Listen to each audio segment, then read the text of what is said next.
is the first, like, the second stage in trying to change the laws. And it was started, I think, in 1995, I think just after democracy, and then in 2002, an issue paper was released. And it took 7 years for them to come up with a discussion paper. And the deadline for the submissions for that was July. And basically in this, it's just asking the public, these are the options we've got. What do you think? And then from that, they're going to do their own research, do their write-up, and then propose something to the Ministry of Justice. Yes, the Justice Ministry.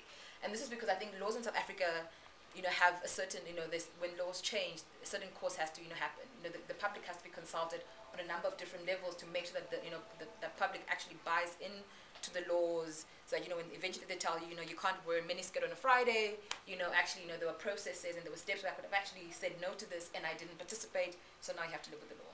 Okay, so the first is total criminalization, which is what we have at the moment. And here, this is where, everything about the sex industry is criminalized.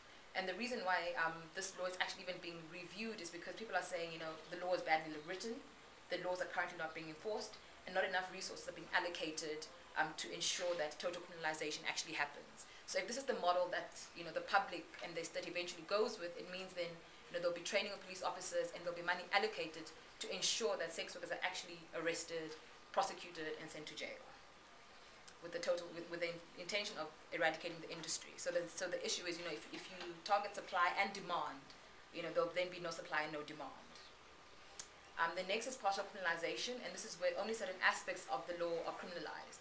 So it still sees the notion of sex workers being wrong, but it also positions sex workers as victims. And a lot of the religious groupings like this model because, we're here to rescue the innocent sex worker and punish the bad client. So a lot of the rescue programs or NGOs that work with sex workers using rescue program strategies actually go with this. And once again, this is just, dealing with demand. And so, if we save the sex workers, then the clients will not want to see sex workers. And if there are no clients, then there'll be no sex workers. The third model is legalization or regulation. And here, it's almost seen as, sex work is here to stay. We can't remove it, but we can manage and we can control it. And so then only certain aspects of sex work then become criminalized. So then the state will tell people where they can work. So Amsterdam, the Netherlands, for instance, uses a legalized model where you can operate only within the red light district. And if you operate outside of that, then you're seen as criminalized, or they'll tell you you have to register. You have to register, and then you get a card, and then you go for regular health checks. And so like I think in Senegal they use this model where sex workers have to register. So you go register and you say I'm a sex worker, I want to operate, then you get given a card. And then the card they'll say every 3 months you have to come for a test. And then if you don't have any STIs, you get a check, you get your card back, you can operate. So if the police come around, say I'm the officer, I come around and I ask to see all your cards. Those who don't have cards means they're actually not adhering to it, then those people get arrested. And if you have a card, you continue working. See, the problem with this model is that then the onus is once again on especially women, to ensure that one, they're safe, but also two, for them to travel to the clinics to get tested. If they're sick, for them to go and get the medication. If they are, say infected, for them not to be able to work. When there are actually a number of other ways, or service people can offer that don't have to do with penetration. And the last model is a model that Sweat actually, supports, and a number of our partners are supporting, including the TAC. Is decriminalization where sex work is seen as work. So we're saying, the same labor laws that apply to, a journalist, a politician, a typist, whatever profession it is, should also apply to the sex work industry. So things like tax, but also if it's seen as work, then sex workers will be able to claim more of their spaces. And like some of the things we've noticed, especially with your indoor sex workers, is people working 18-hour shifts. People, being told, people being fined. If your nail polish is chipped, if you're working a double and you fall asleep at night, you get fined 2,000 rands. Or your employer saying, I need to test drive before I hire you. I'm like, these are things that would not happen in any other normal, workspace. So why should it happen to sex workers? And so basically, the difference between decrim and legalization is the fact that, with a legalized model, there's still aspects of the industry that are criminalized, which we're saying shouldn't be criminalized. So the realities for sex workers are, we did a demographic survey in 2005 where we found, at least one sex worker is providing for 3 people. So when you criminalize sex work and you remove the livelihood of that person, who's going to support those 3 other people? You know, a lot of people talk about income generations, you know, programs, and we're saying, you know, it's good. Not many sex workers want to be in the industry. You know, a number of people want to leave, and they're only in the industry because, you know, of economic situations. You know, there are some who actually want to do the work. We did research that Jackie quoted, and we found some people say to us, you know, I love having sex. Why should I get paid for it? You know, so why shouldn't they get paid for it? You know, if they always say, you know, find your passion and, you know, and make your living. You know, so why not? I mean, some people's passion is to write, some people's to read. You know, here's someone who's found their passion and they're making a living out of it. But for the vast majority of people, you know, it's economic situations that are forcing people to work. You know, so it's not the first choice. So even when it comes to income generation programs, some people would love to enter these programs, but they have to be programs that generate an equal amount of income. You know, you can't tell someone who's earning 8,000 rands to go work, you know, selling cabbage and earn 2,500 rands. You know, where's that difference going to come from? It's not coming from the state. We see that, you know, there's high levels of crime, especially rape, both at the hands of the police and their clients and owners and managers. The inability to negotiate safer sex, which I don't think is, you know, prevalent just to sex workers. I think it's something that's systemic, you know, to a lot of women.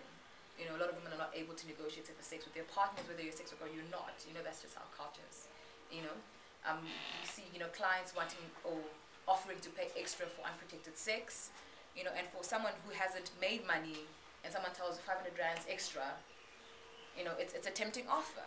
You know, so once again, I think the owners should also be, you know, not only to look at sex workers as people, you know, who are spreading diseases, but also to say, you know, what about society? Because I don't think a sex worker can come and say, have unprotected sex with me. You know, but if you say I'm going to pay you extra, you know, then you know that's a different ball game. And New Zealand is the only country at the moment that has decriminalization. I'm like, there are a number of other countries who are exploring it, but one of the clauses in the New Zealand Act is saying, you know, it's a criminal offense to ask unprotected sex, and we have seen clients being prosecuted for asking for unprotected sex. And so we're saying, you know, if we're looking at strategies to prevent HIV and AIDS, you know, maybe we need to change the laws and actually criminalize that aspect, because if, you know, if clients aren't asking, or even if clients are asking for it and no one is offering it, then it means the pressure of saying, you know, if I don't do it, you know, maybe Mary will do it, maybe Jane will do it, so why not me? We also see, you know, a lot of sex workers, you know, the stigma that's attached to the industry is extremely high. So you have a lot of people who don't tell their husbands, their wives, that they're doing this work. You know, so for them to even come out and get tested, and, you know, and we all know how some of these testing or some of these VCT clinics work. I mean, it's very, you know, yeah, we can go into a lot of that. You know, and also, I mean, like, when one looks at the NSP, for instance, in South Africa, that says, you know, looking at strategies to tackle HIV and AIDS prevention, you know, one of the things they call for is, you know, reducing number of sexual encounters or sexual partners. You know, so if you tell a sex worker, you know, you have to sleep with less men, you know, because, you know, there's this, you know, this prevention strategy, it's not going to work, because for them to make money is for them to sleep with people. You know, whether they're men, women, or, you know, transgender, whatever gender the person is, you know, so you know, whatever interventions, need to take that into account. And also, I think also the access, you know, to post-exposure prophylaxis is a problem, it's an issue. You know, a lot of people are getting raped, you know, sex workers are not, and those services are not there. And it's extremely harder for sex workers, because when they go to report these things, police will tell them things like, you know, but you were asking for it. Why were you on the street? You know, you deserved it. So, you know, it just, you know, it's, yeah. So I think the effects of criminalization or the current laws on sex workers, you know, it increases the stigma of the profession. And the reason why I say profession is because we see sex workers work. You know, it limits access to healthcare. And it also limits, you know, the mobilization that can happen within the sector. You know, a lot of people kind of like speak to us, you know, why don't you use the TAC model? You know, where people came out, supported, you know, people were infected and unaffected.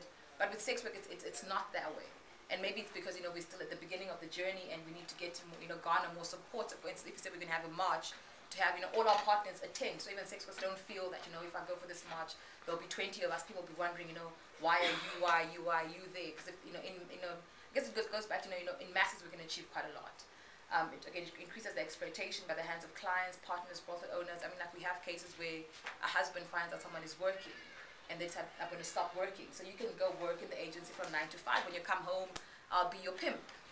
You know, so literally then you're working, then, you know, you work probably till 2 o'clock in the morning, you go to sleep at 9 o'clock, you're back at the agency, you know.